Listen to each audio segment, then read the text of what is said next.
Switching focus for now, Greenland and Denmark presented a united front before a high-stakes talks with top U.S. authorities, standing with his Danish counterpart. In fact, Greenland's Prime Minister said that his country chose Denmark and it will not be owned by the United States. Men en ting skal alle forstå. One thing everyone must understand. Greenland will not be owned by the United States. Greenland will not be governed by the United States. Greenland will not be part of the United States. We choose the Greenland we know today and which is part of the Kingdom of Denmark. Af kongeriget Danmark. In fact, the Danish Prime Minister echoed the same sentiment, adding that Greenland is not for sale, talking about the upcoming meeting with the U.S., adding that increased security measures on the Arctic island will be discussed during the meeting.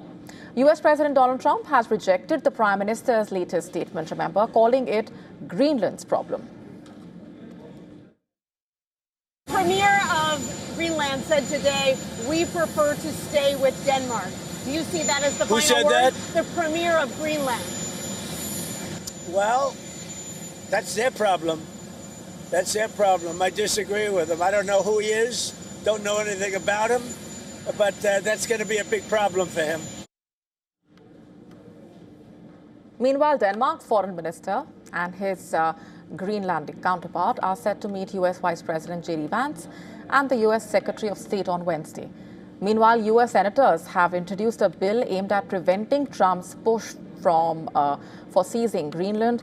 In fact, the bill was authored by Democrat John Shaheen and Republican Lisa Murkowski. The NATO Unity Protection Act seeks to bar government from using funds to blockade, occupy, annex, or otherwise assert control over territory of any NATO member.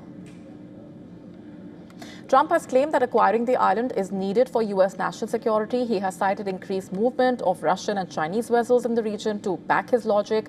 Greenland's location is highly strategic, lying on the shortest route for missiles between Russia and the United States. In fact, climate change has also caused the Arctic ice to melt, opening up the possibility of shorter trade routes to Asia. It has also made it easier to extract and transport untapped deposits of critical minerals. The potential value of rare earth and critical minerals in Greenland is estimated at $200 billion.